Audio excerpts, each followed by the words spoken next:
Welcome, everyone. I'm Julie Defoe, International Marketing Manager for Go West Summit. Thank you for joining us for today's session, Technology Trends and Standards Shaping Post-Pandemic Travel. Go West Summit is delighted to present this session with the support from the International Inbound Travel Association. A few housekeeping items before we get started. You've been muted by the host, and we encourage you to use the chat box to communicate with each other. We will be taking Q&A at the end of the session. Please enter any questions for our panelists into the Q&A box at the bottom of your Zoom screen. As a reminder, all education sessions will be recorded and posted to our website, so you may view on demand later. As IITA's longtime education partner, Best Western Hotel Group is hosting today's education session. Please allow me to introduce Lisa Coley, Associate Director of Leisure Travel North America for Best Western Hotel Group.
Hi, everybody.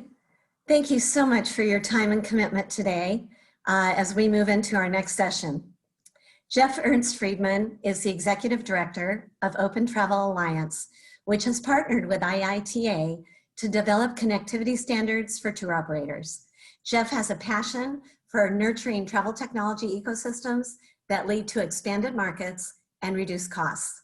He has years of experience driving growth, development through global reaching open source collaborative projects spanning numerous industries and technologies. Please give a warm welcome to Jeff. Thank you, Lisa. Appreciate the introduction, and thank you everyone for your time today on this call. We appreciate sponsorship from IITA and Best Western in support of our group. I'm the Executive Director of Open Travel. We do open data standards for the travel industry, and it's been 12 months that we've partnered with IITA to create a technology task force focused on the tour operators specifically and getting them directly into ways to leverage technology to boost revenue and push the industry forward. I'm joined today by two board members of Open Travel, Greg Land of IBM and Stu Waldron, who is the Chief Technical Advisor of Open Travel. Today we're going to take a broad look at what the industry has suffered with COVID. We think most of us have been through that scenario. We're going to talk about what is it going to take us today, and we're going to narrow it down to the tour operators specifically to get us to how can we best leverage our opportunities to the future. So I'm going to tip to Greg to start us off to give us a recap of where the state of the industry is today and what we see as the next steps going forward. Yeah, Greg, thanks, Jeff. Yeah, thanks, Jeff, and hello, everyone. Glad we could be with you today. I mean, if you look at what we've been through the past year, I think we're all well aware from both inside the industry and from outside the industry, looking at what the impacts has been. We've seen air, demand down, hotel demand down, every aspect of travel. Cruises aren't sailing. So I think we're all well aware of the impact. What we started seeing was around the May, June timeframe of last year, once travel providers went through kind of crisis management, they all started quickly pivoting and thinking about recovery and recovery planning, because we saw consumer behavior shift drastically. What the consumer is willing to pay for travel, how they shop, how they book, what they buy, and most importantly, what they're willing to pay a premium for. All of that is changing going forward. So as we pivoted towards thinking about recovery, there were a few areas that they really focused on. Number one was, of course, cost containment and really looking to optimize their operations top to bottom so that as travel did come back slowly, that they really could operate in the most efficient manner possible. Second was, of course, all the things around restoring trust with the traveler. And that includes things like just cleanliness. I mean, Best Western and other hotels all did their branded programs around cleanliness for their properties. We've seen that across all travel providers, airlines, hotels, car rental, everybody. But one of the other areas that we started getting into around restoring trust was just how do you then start creating some type of health credential for the traveler to demonstrate their health status. And that's just as much about the traveler feeling safe as it is about employees and other travelers that are around you. So we're going to talk a lot today about digital travel credentials, digital health credentials, and kind of what's happening in that space and how we see those being deployed across the industry. But some of the other areas, when we talk about optimizing operations and being as efficient as possible, some of the other areas that we've seen travel providers put a lot of focus on is optimizing their call centers. We saw huge bottlenecks in the spring when we went through a big wave of travel cancellation. And then as we had peaks in the summer and at the holidays, we saw those same bottlenecks with call centers again. So we're seeing a lot of work and a lot of new technologies deployed around call center optimization, whether that be IVRS or other types of AI-based call center optimization. So that's another area that's getting a lot of focus right now. The other area that's getting a lot of focus is data modeling. And if you think about the comment I made about consumer behavior changing drastically, if you look at hotels and other travel providers, most of the data modeling we do today around revenue management, sales and marketing, and other aspects of our operations, it's always been based on historical data, looking backwards, because we expect those to learn from those trends and for those trends to kind of predict somewhat where we expect consumer demand and consumer expectations to go going forward. However, hit a reset button because consumer behavior is going to shift so dramatically with what they're willing to pay for and how they want to shop and purchase travel, let alone their travel patterns and the type of activities. All of that is going to change. And so new tactics in data modeling are also going to become very prevalent going forward. And that's around every aspect of your operations. So those are some of the key areas where we see new technologies being rolled out right now. We've seen lots of impact of jobs across the travel and tourism industry. We've seen furloughs and layoffs and a lot of really skilled people that have left the industry and probably won't come back. And so there's also a whole point around reskilling and rethinking how you run your operations. But the really smart companies in this space are the ones that have used this downtime to really rethink their business model, retool their business processes, rethink their service models, and try to anticipate what the consumer is going to need when they do come back to travel, and really kind of deploy new technologies to deliver on that promise and to deliver on that expectation of the consumer. So Greg, could you lift the cover just a little bit from your perch within IBM of how that data and the analytics and how you were able to see that real time and then provide advice for your clients on how to pivot? And so how can companies best figure out how to look going forward for this data? Because if we can't look back, how can we set ourselves to see what's going on? It's been really interesting. Over the last 10 years, we've seen so much of the travel processes digitized. Almost every type of travel company, no matter how small or how large, they have a website, they maybe have a mobile app, they're hopefully delivering on some aspect of not only sales and marketing interaction, but also service delivery through some type of digital channel. Those are all points of data capture. So right now, if you've got a website, you should be comparing the shopping behavior on your website now versus pre-pandemic for the same period, and looking at where the IP addresses are coming from, what markets are shopping now versus before. The same target markets you used to target for travelers before, that may completely change now because of the impacts in a particular market during the pandemic.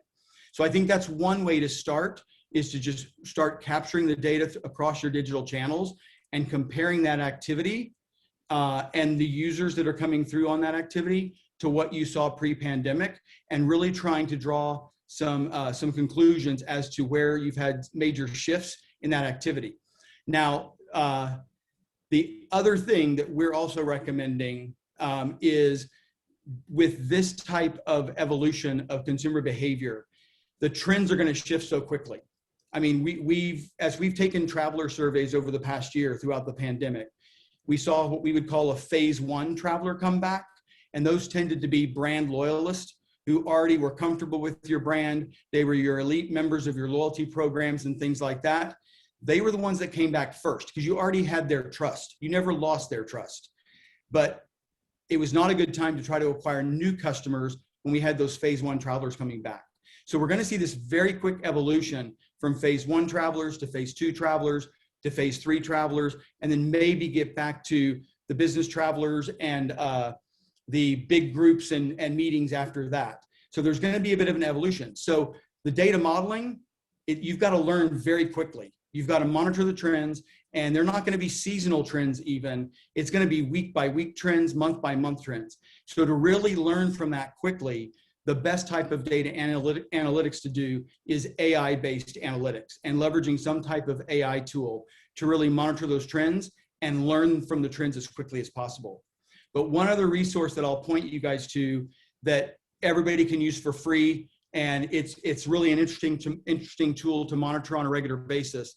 I represent IBM on the World Travel and Tourism Council, and I've been working with them for about 2 years, developing all types of resources for teams across travel and tourism. And throughout the pandemic, we had 2 or 3 task forces looking at a variety of things, from digital credentials to monitoring trends. And they created a digital COVID recovery dashboard. And if you just go to WTTC.org, and the far right side under COVID, do the drop down menu, and you can, when I stop talking, I'll put the link in the chat for everybody to see it. But it's, and then you scroll down to COVID recovery dashboard. What we did was we pulled in airline booking data, hotel occupancy data, and then Google travel search data. And you can drill down by region, but you can see those 3 trends mapped out in parallel on a chart, and then drill down by different travel types and different regions of the world. And it's been really interesting to watch how the trends related to just people thinking about travel from the Google search angle, and how that maps to what's been happening through some of these little spikes we've had over the past year, over the summer, and then during Thanksgiving, and then during Christmas holidays, how you see those trends kind of map to each other. But it's been a really good tool just to watch some of those leading indicators like air bookings, but then even when people are starting to think about travel and plan travel, that's where the Google search data is a really good leading indicator for what's then going to happen on the booking side of things. I know with my family, we in early January, we started booking camping in August, essentially as it dovetailed with the school year for us. And we looked around with our group who was willing to essentially go camp, like who were already campers, and we were going together because that was the way to get kids together in the most outdoor setting. So I know that a lot of people haven't done camping are all on board. A lot of people have done skiing. We talked about Tahoe earlier, are headed up from the Bay Area where I live, and making that those trips that was maybe a little bit too far before, but now it's it makes more sense to them. So I think it's as you say, the trends are changing. So I want to tip over to Stu now, because Greg mentioned a lot of technology, and I think a lot of times companies see, oh, that's just one more app, one more tool. It's going to make things more complicated. And I think it's the way that we bring all of those together in a way that you can that you can use that to move your business forward. So Stu, if you could talk about some of your experience in dealing working with different suppliers, and how they're bringing that connectivity and the mess that exists today, and how are things becoming easier to work so technology is working for companies as opposed to against them. Yeah, hi everyone. Stu Waldron. I've been in the travel industry since 1977. Yes, we did have computers then. We didn't have smartphones.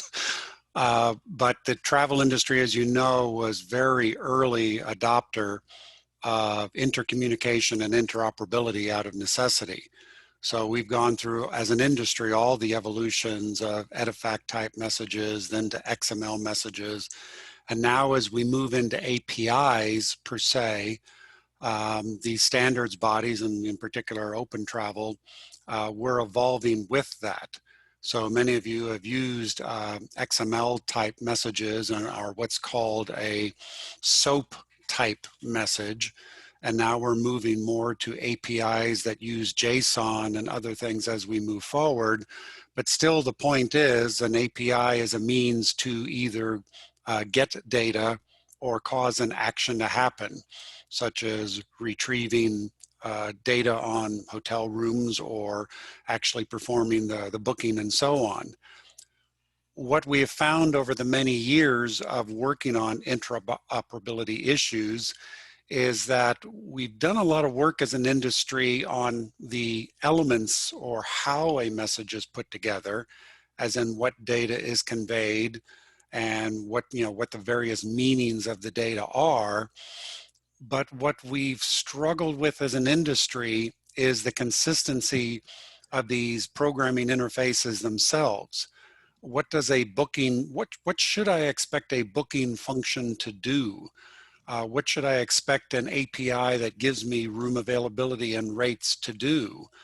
So all the various hoteliers, and again, also this is the same in the airline industry, cars and others, have been kind of doing their own thing. Their booking functions all work a bit different, and so on. And now to add to it, as Greg mentioned, we're going to have more personal information be available to really understand your COVID test status, your vaccine status, and other items that are now going to be critically important to you to be able to freely travel, whether using car or ground transportation, airlines, cruise lines, or whatever. So the necessity to interoperate as somebody goes through a journey is getting more and more important. So we have struggled through the years with consistency on how people do these things, how the APIs work.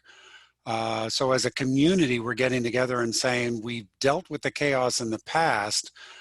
We don't want the chaos in APIs to become overwhelming as we go forward. So one of the things that Best Western as an Open Travel member and all of us are looking at is how do we also use the standards process to lay down best practices or other activities to say, well, an API that exposes my property would be expected to have the following capabilities to say, well, okay, we can negotiate that we are in fact talking about Greg Land and that we are doing that in a safe and secure manner. We can talk about how to pass along, again, hotel room availability information and what the rates, and do that in a way where not everybody has to know the hotelier's business model, have to know nothing about their rules or regulations, to just say, here is an offer, much as I would publish that on an Amazon website or an Amazon retail site. And this is how I want the transaction to flow, to say at what order does the hotelier want the booking process to flow. And so when I talk about behaviors, I'm talking about those type of things to say, if I am doing a fancy new app or startup and I want to put on Best Western content, that I can do that, and I can do that in an economical way, because one of the barriers we see in the industry today is that the cost to expose your product, or we would say publish your product, along with, again, the terms and conditions and prices and how you want your product to be displayed, and then also the costs of consuming that product by whether it's an Expedia or any other online channel or startups that are just in the making as we speak. We're all working together to lower those costs. And we can lower those costs by controlling the chaos. And what that can also introduce is the personalization aspect that a lot of people are using today. And we expect, from Greg looking at these things, that as due to COVID, we get very good about handling your personal identity in a safe and secure way and understanding your COVID status. Well, that also gives an opportunity to say multiple providers, whether it's a tour operator working with your hotel or ground transportation or other things, can now all safely understand your identity as well. And then make sure we tie things better together as an end-to-end experience. So part of what we're doing as an API community, working with Open API together with Open Travel, Focus on Travel, is how to do these things in a way consistent enough that we can enable personalization and safe and secure travel, but also bring the costs and predictability of the costs down to the point we open up the marketplace. We make it much easier for a hotelier to publish their product and much easier for somebody to consume and expose that product by whatever channel is in use today and ones we haven't even dreamed up yet as far as ways to support travel retailing. So there's a lot of work going on in that way that we really appreciate Best Western support in the past and working on this and looking forward to it as we go forward to solve these issues. It's a lot of interesting work going on. Well, I want to switch it a bit to talk to Greg about kind of the health passes and some of the work that IBM has already done and in different areas to show that this is work, that technology that's already happened. But before that, I want to kind of back up a little bit for the folks who are maybe not so technical on the API and the interoperability side to kind of define those a bit, and also use as an example would be the ability to have an Instagram feed or any kind of social app, and the ability for someone to follow someone, see a photo that they're in, click on it, and a hotel would through APIs and connections between those, be able to start a booking process where someone sees a vacation or an influencer, see that what they like that they're doing, and seeing and book a process that includes not only the location but hotels, and it would match up different. It would able to understand who that person is, match with their profile, and start to put together a presentation of packages together with them. So I think that's what the standards world that we are doing with Open Travel is bringing together, is the idea that by having common frameworks between different suppliers, it'll be easier for businesses, operators to connect with them and put different packages together, that they know that the individual who is making this request is from an operator, and provide the terms and conditions that are related to that operator, and going back and forth. So Stu, if you wanted to touch on briefly just how interoperability really is, and then quick on what an API might be for the folks who don't know, and then Greg, jump over back to you about kind of what is happening next. Sure.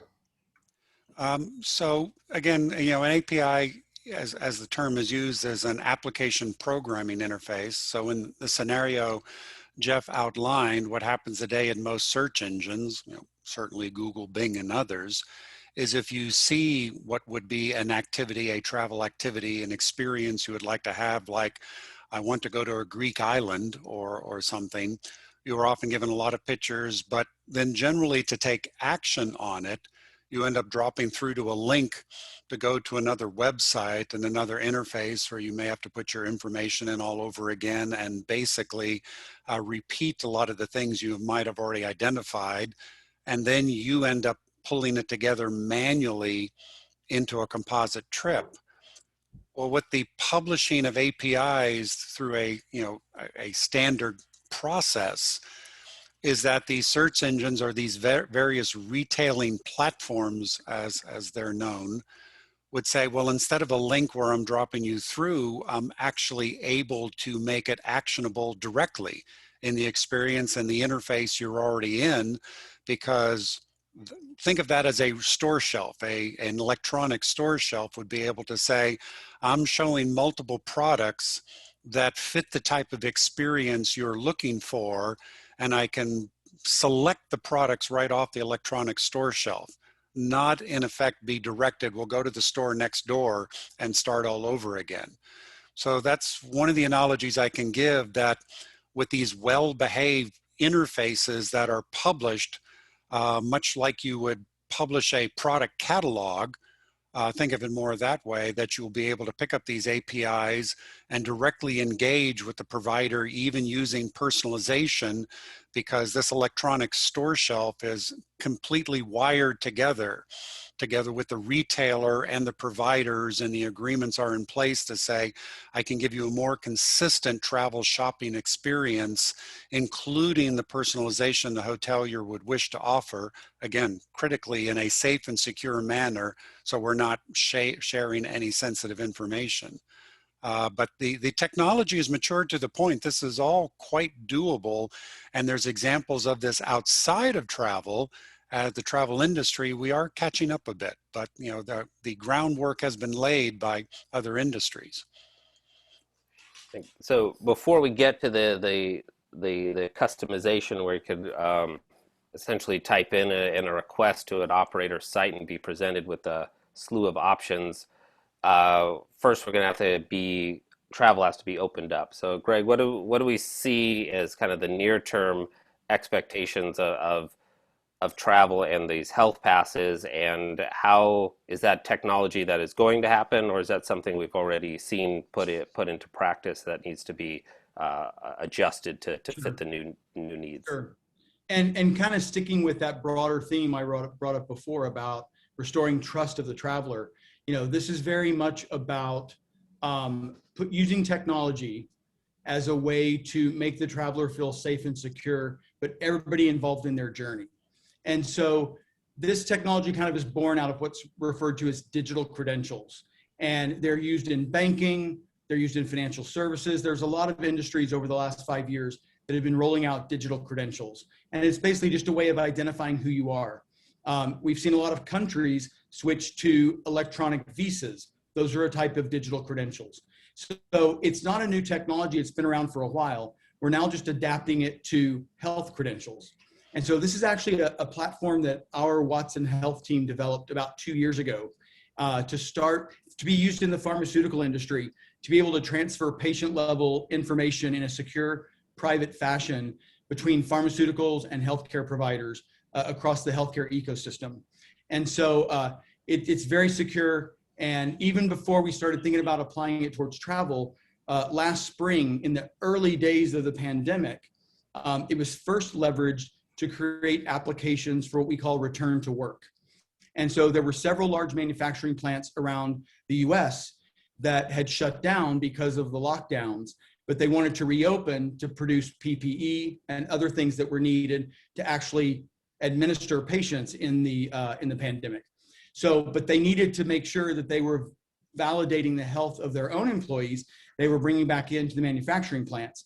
And so that's where we first deployed this solution, where a plant worker could take a test, and keeping within HIPAA guidelines and all of their data privacy, it could be shared with their employer in a way that you didn't share detailed patient information. So without getting into too much technical detail, what it does is we've actually built an ecosystem that connects to all the test partners, and your test information simply sends a token that says, Greg has a negative test in the proper time frame, and he meets all the proper rules to be able to re-enter that workplace. Because every workplace is going to have their own set of rules. So the nice thing with this technology is it's based on blockchain. It's an ecosystem built around a blockchain platform. And that allows you to have these rules engines for everybody who's verifying these credentials. So we saw great success there. So then in the May-June timeframe, we started looking at how this could apply to return to education, return to travel, return to entertainment, return to sports. So we started looking at use cases for how this technology could be deployed around a lot of different industries to allow people that were healthy and were negative to have a way to digitally verify their health status. And so that's kind of where it started. You probably started reading about some of this in the press, probably in the fall, because around September, October, that's when we saw airlines starting to step up and take the lead on deploying this technology to be used for their passengers and even for their crew members. So you saw some pilot programs being rolled out in the October timeframe where they started testing it to reopen some travel corridors. So basically what you do is, while we're still in the protocol of testing as the primary way to demonstrate your health status, it allows you to go to a test provider, get your test, you get your test results back typically in a text message or an email, or maybe through the healthcare provider's portal. And then from there, you just have to have a way to securely have that on your phone. So this actually produces a way to use a token to authenticate the validity of your information sitting with the original medical data source. And then you have it stored on your phone, but it translates into a QR code so they don't see patient level detail. So simply with a QR code scanner, you can scan and see that somebody has a negative test and they meet all the requirements to enter your facility. So this is the protocol we started using because as we saw around the world, the travel bans, all the travel restrictions, the quarantines we were seeing, it was completely inhibiting travel. And in many countries who rely on tourism, it completely shut down their tourism market. So it was a way to start opening up some travel. So you saw countries like Greece and Croatia start testing applications like this as well for inbound travelers. Well, now here in the US, now that we also have CDC requirements to have to demonstrate a negative test within 72 hours to arrive into the US, you can't just be going based on paper copies or even a PDF. We're already seeing fraudulent and fake test results pop up all over the world as a result of this. So by having this digitized on your phone, it's an encrypted token that's gone to the original medical data source, verified the information with the test partner, and it creates this digital token that comes back in this QR code. So it's a way to know that Greg's test result is valid, it meets the 72-hour window to meet the CDC requirements, and he's good to go. So now we're starting to deploy that broadly with airlines, hotels, the cruise lines are looking at it as a way to have a digital credential to allow somebody to board a cruise ship. But we still are in this period where test results alone, a test result expires. Your test result is only as good as you keep yourself safe. But as soon as you get out and start traveling, you're potentially exposing yourself to other people.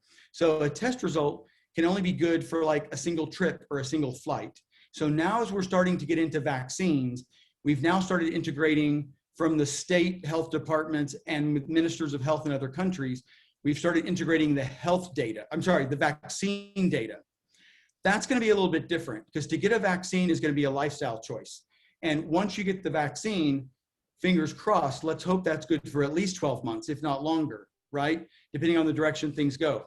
So once you have that authenticated vaccine information on your phone, and you're keeping your phone secure, and you've got that encrypted QR code with your information, that QR code has your patient information, it has your which vaccine you have, Pfizer, Moderna, or J&J. It has when your first dose was injected and when your second dose was injected, so they can validate that you are indeed past the point where you are immune. So as we now start moving into aggregating and inserting vaccine data into this solution, it's going to be a much easier thing for travel providers to use that. Because if I come on a 7-day trip, or I'm going to camp for 4 days at one of the national parks, my status stays the same. My vaccine status is not going to expire. So that's going to be a much easier way to deploy that. It's going to be a much easier way to work that into all of your processes around a tour package, because somebody's probably going from a flight to a hotel or into a national park or into a ski resort. But the other interesting thing about this is, a lot of travel providers, I'm sure many of you have spent a lot of money on creating your own digital experience. So you don't want to have your travelers have to go to a third-party digital wallet or a third-party solution. So the companies that are creating these digital health passes are typically doing them in a fashion where they can be white labeled. So we're integrating them with an airline's mobile app. We're integrating them with a hotel's mobile app. We're integrating them with even like ski resorts. So I skied for a week in Colorado in December, and they already had in their mobile app, you had to go in the day before and reserve your spot on the mountain because they were limiting capacity. It'd be very easy just to insert this information into a ski resort's mobile app. And by checking a box and doing an attestation on the mobile app, give consent to share your QR code to show that you've been vaccinated. And that could easily be scanned, when you enter the resort to get your lift ticket for the day or what have you. So we're going to see this start being propagated into a lot of the existing digital traveler experiences that are already out there. Because the idea here is you want to make people feel safe. You want to make them feel comfortable. We want to restore the trust. And so you don't want to make it too much outside the normal process. So we want to make sure that we're using it to enhance the customer experience, enhance the service model, make people feel safe and secure, and not have it be something that makes people very nervous. I'll pause there for questions because that was a lot. There was a question that the chat will get to, but essentially what we're going to see with this vaccine wallet is the same way you do a checkout. You put in your credit card information. The information is sent to one bank or another, and it comes back, and then you get an approval. So we're already, if I'm understanding it right, we already see personal information that we don't want shared with people that is sent out and come back, and where the in this example, the ski resort isn't storing your credit card information. That's where right. they're susceptible to a hack or a leak, but they just get you're approved and you're on your way. So that's we're already seeing this with APIs happening in the payment process, and this will just be a new layer that will be a seamless part of the aspect, presumably data you could store on your phone or in your browser that's shared directly. That's right? Yeah, that's a great way to look at it. It's like an approval you get on a credit card purchase. So very similar to that. They just verify that you've got, a certain amount of credit limit on that card, and they send back an approval. They don't send your credit card information. They don't send any of your personal, PPI data or anything like that. So it's very similar to that. So like for the airlines that are piloting this right now, they have to send enough information to identify who the passenger is, and it's typically last name and birth date. They have to at least send us the destination, because the entry rules are different for every country. So we have to then match that against the rules engine for the entry rules. And then based on that, we simply return a message, yes, Greg's ready to fly. And all that does is it puts that status in your travel record that says ready to fly. Doesn't share any of the personal information, doesn't even share your patient level information. Now, some countries are requiring a little more of the patient level detail, but it can be configured for the verifier by country, how much they're able to see based on their privacy rules and data guidelines in that country. Those are to Stu, in the API realm. That information is stored in you were talking about, and not just the messages, but the back and forth is where this country and this individual at this border checkpoint is allowed to see this information and only this information. And so it requests that, sends it back, and then this different check-in is only verifying that it has happened, et cetera, and the back and forth. So that's, looking into that aspect of it, that the rules are created at where the information is sent, and it decides what is sent back. Yeah, you give me a good scenario there to say, key of what Greg just said is enough information for us to identify we're talking about Greg Land. That can be leveraged for travel retail as well, to say, okay, when there's multiple people involved, like ground transportation to a hotel or a tour operator and everything, somebody wants to put to the package, that's the critical derivative that's also coming out of this, that we can have multiple providers with a minimal of information, but they know they're talking about the same traveler. And of course, to your point, they're going to need some of the same information. Now, more directly to your question, I use a term, actually it was IBM that pioneered it, smart contracts. Sitting behind the APIs and this technology to say, I am crossing a boundary into another country, as Greg mentioned, that actually wants a little more detail. So it's the same API that says, I need the vaccination detail on Greg Land, and we all know we're talking about Greg Land, but that technology is also well understood at this point to say country A just needs thumbs up, thumbs down. They're good. Country B needs to know maybe when that vaccine happened, and that's their minimal requirements. Now, I'm not just going to give that information to everybody, but through technologies like smart contracts, the API or this interface that says, give me Greg's vaccination status, can be dynamically configurable, if we want to use that rule, to say, I give the information and only the information that is needed. And I'll just quickly extend that to the retailing follow-on to say, I have Hotel A that is making an offer for a general traveler named Greg Land. I have Hotel B that has Greg as a high value frequent user of their product, and I will give a different type of offer. Same API structure, same type of interface, different rules can be applied. The technology is all pretty sound at this point. So things are going to get exciting as we go forward. So this, one of the things that Open Travel is working on and we're releasing in the days ahead is a developer portal that would allow individual suppliers and operators to test the APIs that already exist. So if they're looking to bring on rail or cruise or hotel or airline to what their existing offerings on internal or external, we're allowing developers to use this to decrease the time to market and lower costs to getting there. And we're rolling this out over the months ahead, allowing for test data so that integration will be much easier to put together. And so we're, Stu, if you could touch on briefly of kind of what is the process of what we were talking about the ancillary, kind of the add-on with the smaller suppliers and how reducing the costs that we're working on to reduce the costs so individual companies can get into this API economy and making their offerings more available. So at Open Travel, working with the members we have, and IBM has been a big contributor to this, but also some of our other members, we saw that a lot of small hotel chains, tour operators, a lot of different people that really want their product published and easily consumable struggled with a means to do that.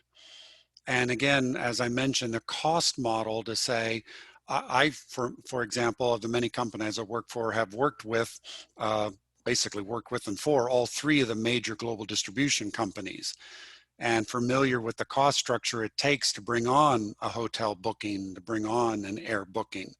So one of the barriers to somebody's getting their product exposed is that a lot of these different distribution channels, which would include the Expedia types and others, find it just too expensive to connect to small providers because of the oddities of the APIs and the testing, everything involved.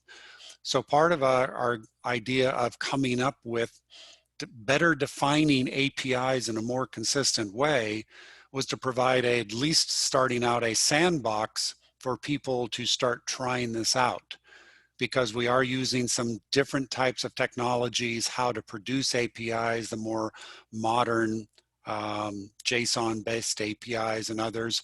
So at Open Travel, we're soon to put out a portal that at first will be very useful for hackathon type events, where somebody can come in and better understand what we're talking about, actually try putting some things together with a simple app, and the tools will be there to create a simple app literally within 1 or 2 days as part of an event, and really learn by doing. Roll up your sleeve, get your hands dirty a little bit, play with the APIs. And we will carry that forward, again, with all the membership's help, to go ahead and say, well, continue to put in the tooling there to help anybody big companies, small companies, find an easier way to go ahead and define their product, their terms and conditions, basically their rules, and get that published quickly and cheaply and efficiently. So we'll be working with great companies like IBM and others to maybe eventually fold this into their cloud suites, to which there's a lot of development type capabilities there, to say, as travel, we do a lot of common retail things, but we do have a few odd things. And we'll be working with them to incorporate that, again, to help with everybody's cost structure, to say, how do I get my product published quickly and consumed quickly and bring the cost down, and therefore open my product up to a wider marketplace. And that's one of the partnerships that Open Travel has with IITA, is bringing the voice of the tour operator into that messaging expectation, so we understand what are their needs that are out there, so we could put those together. So it's not just interpreting what is on the supplier side, but also tour operators being able to say, this is what we are looking for, and to connect out there. We had one question in the chat. We're kind of wrapping up here. Greg, I don't know if you want to have any parting thoughts before we kind of open it up to any questions that are here. I'm happy to jump into the question. Yeah, I saw the question on chat. I'm happy to jump into that question. All right. Yeah, let's go for it. Yeah, so the question is, how are you working with hospitals and vaccination hubs to modernize the vaccine credentials? We all have seen the little piece of paper they give you, but it seems like it would be so easy to falsify that. And yes, I cringed when I saw the little index cards they were originally handing out at vaccination sites. And so, you know, this process only works if you have the information digitized, right, in a secure digital way. Now, most states do aggregate immunization records at a state level, and most states have an API available to make that data available for healthcare partners. So we are already working with several states here in the US to start integrating the digital form of that immunization record, but it does have to roll up to a digital source. Now, to get ahead of that in the supply chain, we've also signed agreements with one of the vaccine manufacturers, and we're working with two others, the other two. Every little vial has a barcode on it. So we're putting the supply chain around how the vaccine is actually distributed on that same blockchain platform. So literally, you can scan the barcode of the vial, you can track it and see where it's distributed to what vaccination hubs and vaccination centers. Then you can actually track it by that barcode as to whose arm that went into. And that's where the digital path starts, the digital data flow. So in the end, that then goes into Digital Health Pass, and that barcode is now attached to Greg Land because that's the vial that he got injected with. And now you can, that makes it very easy to track which vaccine I got, what date I got it, because it's date and time stamped when it's entered into this platform. But that's how we're going to be able to start digitizing this information even further up the supply chain. And literally from inception to injection and beyond, we'll be able to track that. Some people may think that sounds kind of creepy. It's a little bit Big Brother-like, but to the question, that's how we're going to digitize this entire process from beginning to end and make it even easier to track it at the individual traveler level. But at the same time, a traveler has to give their consent. So to have any of their information even shared through a QR code, the traveler has to give their consent, because we're talking about HIPAA protected healthcare data, you know, at the patient level. So, so there's lots of things happening right now. Now, when you get beyond the US, every country is different. Some countries are doing a better job digitizing this information. Israel's done an incredible job with how they've managed their vaccination rollout and how they're tracking that. It's a very tech-forward country, and they've done a great job. Other countries are aggregating it in different ways through hospital records, but they're still finding ways to aggregate it up in a digital form. So every country, we're having to aggregate vaccine data from a different source, but we'll get there eventually where we have that in digital form and it can all feed right into a Digital Health Pass. Excellent. So I want to give a moment for any other questions that might be out there. I don't know if received any additional ones since Greg answered that one. But before we wrap up, so it's just really looking at the future is really how is the leveraging technology and how we're clearly in the digital world and we've already experienced these different aspects to it. It's really just pulling in different technologies, and the future is how tying different technologies together that follows different rules, and how do we bring them all together to bring about a more seamless traveler experience from beginning to end. So we're I'm excited to be. Our talk was scheduled now is very on the upswing, a positive outlook for travel, and I think expectation is people will be able to go out in the summer and fall range. So it's exciting, looking forward and seeing that the technology is already out there in place to make these happen. So hopefully the better days are ahead for us. You said it, Jeff. Hopefully the better days are right around the corner. And I don't see any other questions coming in, which means you guys must have done such a good job in your presentation that you left people with no questions, which is great. So it works. With that, we'll go ahead and close this session. Thank you so much, Jeff, Greg, and Stu for presenting on this really important topic. And thank you, audience, for joining this session. You are invited to join us tomorrow for our final day of webinars. More information and registration links can be found on the Education Week page of the Go West Summit website. Thank you all again, and have a good rest of your day. Thanks. Take care, everyone. Thank you.